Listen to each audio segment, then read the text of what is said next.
জিন হঠাৎ বেতায় কুকড়ে গেল। ছেলের মুখ থেকে ভয়ঙ্কর জিনের কণ্ঠ বের হতে লাগলো।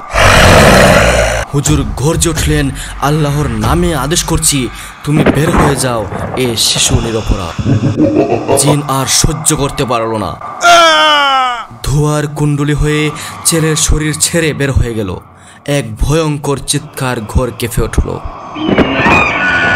সুপ্রিয় দর্শক শ্রোতা, কেমন আছেন? আশা করি আল্লাহর অশেষ মেহেরবানিতে ভালো আছেন। আমিও আল্লাহর অশেষ মেহেরবানিতে ভালো আছি, আলহামদুলিল্লাহ। প্রিয় দর্শক, আজকের ঘটনাটি হচ্ছে কিভাবে একজন বাবা তার সন্তানকে জিনের কবল থেকে রক্ষা করেন। ভিডিওটি সম্পূর্ণ স্কিপ্ট না করে দেখার চেষ্টা করুন। আর জিন সম্পর্কে অজানা তথ্য ও ইতিহাস জানতে চ্যানেলটিকে সাবস্ক্রাইব করে পাশে থাকা বেল আইকনটি অন করে দিন।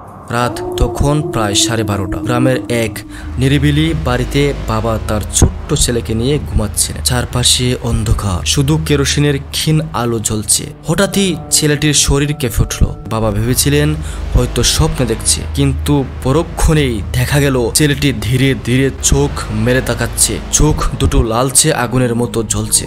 এক মুহূর্তে ছেলেটি জোরে চিৎকার করে উঠল, আমি তোমার ছেলে না, আমি হচ্ছি এক জিন।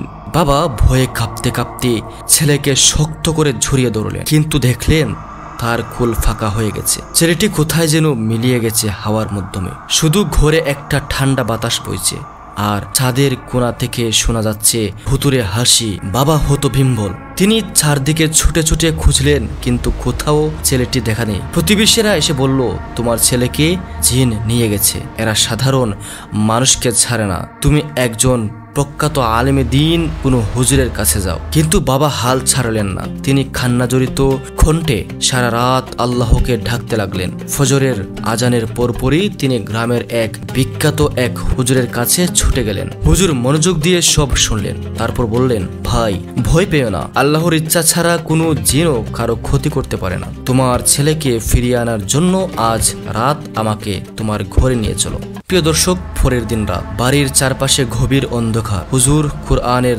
আয়াত তেলাওয়াত করতে লাগলেন। হঠাৎ করে ঘর কেঁপে উঠল।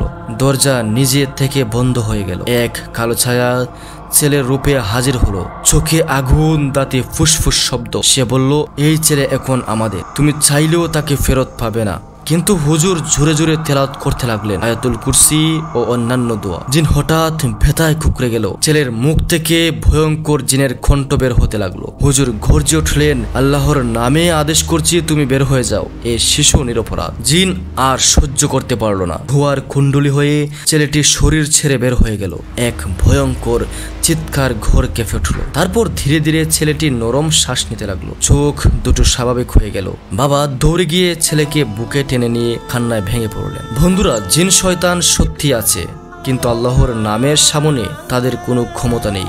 কোরআনের দোয়া, আয়াতুল কুরসি, সূরাতুল ফালাক এবং সূরাতুল নাস, এইগুলো পড়লেই আল্লাহ আমাদের সুরক্ষা দেন। বাবার ধৈর্য, কান্না আর হুজুরের দোয়ার কারণে সেই শিশু আবার তার পরিবারের কাছে ফিরে এলো। ভিডিওটি যদি ভালো লেগে থাকে তাহলে চ্যানেলটিকে সাবস্ক্রাইব করে পাশে থাকা বেল আইকনটি অল করবেন। ধন্যবাদ সবাইকে।